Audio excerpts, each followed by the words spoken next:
What is up and welcome back. We are your Colorado real estate family, Pete Sweeney and Elena Bethune. She is a part of our north side of the Colorado real estate family, always helping us out, helping you guys out more than us, I guess, than anything. So we're going to be doing this video right here is we're going to be talking about xeriscaping in Colorado because it has become more of a thing with kind of the water restrictions we've been seeing put in place. So let's go ahead and dive into that video, what that looks like. Let's go.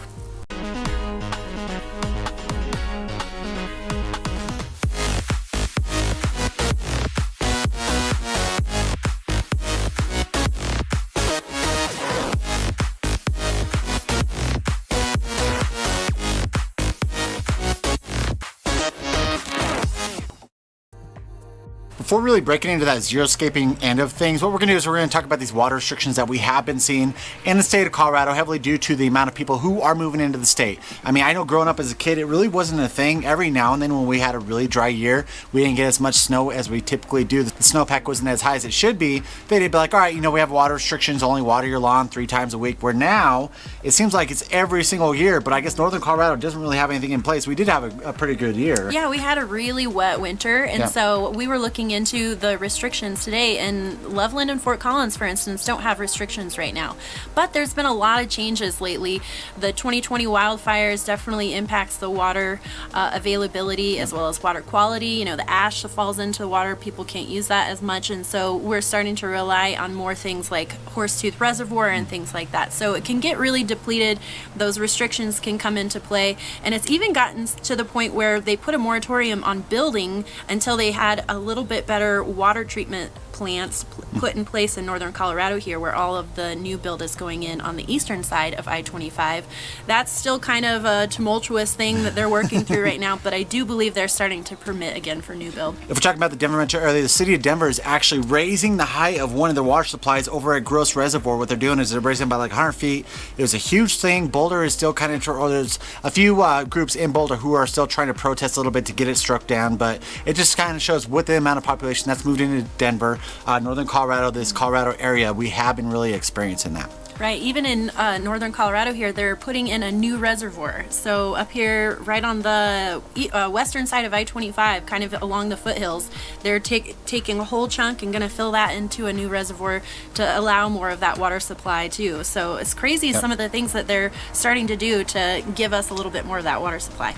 All right, cool. So now let's go and break into that xeriscaping thing. If you guys stick around to the end of the video, I'm going to give you my personal story on xeriscaping with a couple properties that I did. Some good, some bad. So, all right, cool. So when we think about xeriscaping, a lot of people, like Elena was kind of telling me when we were going over our notes and stuff, is like you think Arizona like rocks and cactus and really not that appealing. Yeah, right? Neutral colors and dust. Ugh. Yeah. It's, with it growing in popularity, though, it's like you see so many more innovations towards this xeriscaping to make it a little bit more pretty, right? You know, you got different turfs that actually look like real grass. You got a bunch of great ornamental grasses. I mean, what am I missing here? The native shrubs and different things that you can get. Yep. Yeah, so if you're focusing on Xeriscape, especially here in Colorado, Colorado's grasslands, right? So Xeriscape doesn't equal Zeroscape like the Arizona that we're talking about, but you can get those ornamental grasses and you know, have like the ground covers and shrubs that do really well in Colorado and are drought resistant, and bam, that's your Xeriscape, and you still have greenery in there. Yeah, so you see a lot of newer developments, they will incorporate a lot of those ornamental grasses. We see them growing tall, and I personally love them, like the zebra grasses and a few of those, like the blue ones. Chelsea's like the blue ones because they're really pokey, and sometimes she runs into them. I don't like those either. But there are some great ways to really kind of xeriscape. So what we're looking at, the biggest thing that you need to look into is your local municipalities, because some of them will have different regulations, different ways to kind of go about that. But they are ultimately for it, just because it will save you on water, and that's one huge pro for having Xeriscape. It's helping you out, you know, save on the water, the cost of having to mow the lawn, any of the pesticides or anything that you might be putting on the lawn, the fertilizers. And so, you know, ultimately the state, I feel like, is pretty pro of Xeriscape. Not just the state, but your local municipalities, like you were saying. If you look into it, I personally am going to do some Xeriscape in my land, or my yard here. my land. My this land. is my land. But I was looking at Loveland's website, and they have a bunch of different resources for you. There's a lawn replacement program program where you can save in Loveland specifically $750 if you have 200 square feet of lawn to replace with some more drought-resistant materials. And then you've got Garden in the Box and all sorts of things. Fort Collins does a ton of stuff too. So your local municipalities are a great resource for you to find a lot of easy ways to incorporate Xeriscape. On top of relying on your local municipalities, guess what?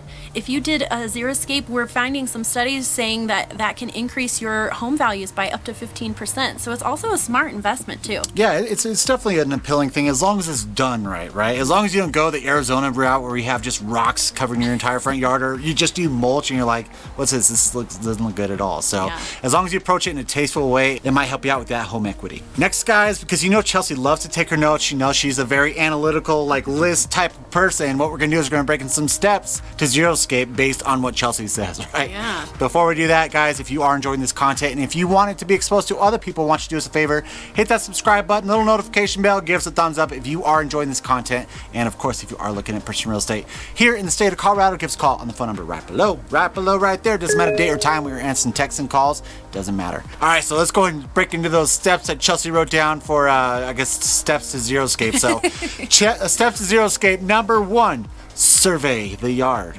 You gotta survey that. That's super important. Not just survey, but you can actually hire someone to do an ILC for you and spend a couple $100 so you have that real good idea of where your property line begins and ends for things like fences and stuff. Yep. Step number 2, based on what Chelsea's list is telling us right now, is you need to prep that soil. Get out there with a rototiller. I look at Chelsea's list and I love her, right? Like she does all these lists and stuff like that, but I feel like she put it in a way where it's like, you must make sure this is what you do to Zeroscape, and so we need to make sure we put this out there because Chelsea's a shit when it comes to all the list stuff, right? Step number 3 that we're going to be over is you need to map out your plans, and this is a little bit of a serious one because you can't just throw a bunch of crap out there expecting it to look good. You got to maybe draw it up or have someone professionally hired to draw it up to see what might look good for you guys. Yeah, and be sure to lean on us for those types of resources because I just found a really awesome lady that can do kind of that plant prep and give you a basic design for really cheap. Yeah, and on top of that, so number 4 that actually breaks straight into what Elaine was just saying is to hire or price it out, because that's another thing is you don't want to get into it, finding out that it's going to be a lot more money than you expected it to be, and then end up having to go over your budget. Right. The 5th thing is making sure that you do get approval from your HOA and or city. Make sure that if you are doing something, the local municipality that you're in, that you're not doing something you're not supposed to be doing. This actually segues into a story that I personally had in regards to Xeriscaping a front yard in one of our investment properties. I thought, hey, great idea.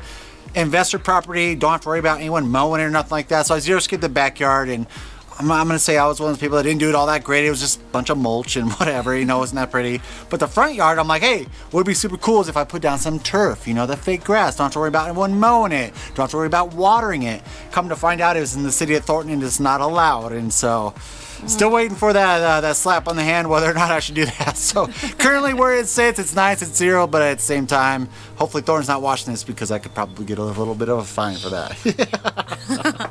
Another thing to think about is with those HOA restrictions, they can't necessarily restrict you all the way and say you can't have, this type of grass or that type of rock or whatever. I mean, you can have HOAs that say the percentage of your property can't be more than X percent in rock and things like that. Yep. But if it comes down to you installing lawn, for instance, that's more drought resistant, they can't put those restrictions on you according to Colorado law that passed a while ago. So think about those things. Make sure you do the research or call one of us to get those answers. And so just kind of heads up on that. Most of the HOA documents that I've reviewed, when you're looking at those percentages, typically they want 20 to 25% of grass in the front yard, and then the rest of it, they'll have some recommendations for the shrubs that they do want, but at the same time, just like Elena said, they can't restrict you to make sure you don't put those drought resistant shrubbery or fancy grasses in. Again, okay, so I didn't talk about the good side of Zeroscaping. So my house that I currently own right now is what I did is I put in some beautiful rock and then right around this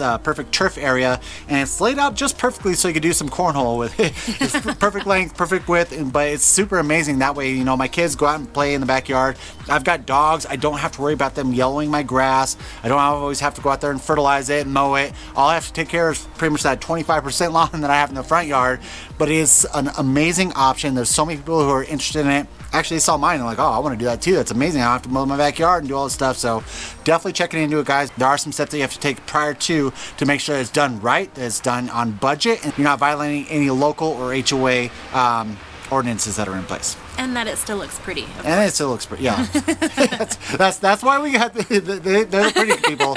I'm the one who's always make sure it's like in a practical way, right? And then the prettiness comes in, and that's why I kind of rely on Chelsea and Elena a little bit on those things. So, all right, very cool, guys. Well, this is a different video from what we usually do. Usually we show you some areas, but this is stuff that you're really going to have to look into with all those water restrictions that we've been having in place in Colorado. Look for them to be expanding more in the future as we get more people moving into this beautiful state. So if this is something that interests you guys, if you did love this video and you want other people to be exposed to this content, why don't you hit that subscribe button, notification bell, give us a thumbs up if you do like this video. Also, we love helping you out with all your real estate needs. Why don't you give us a phone call on that phone number right below, right there. Licensed real estate agents helping out with all your real estate needs. It doesn't matter day or time. We'll answer those phone calls and texts.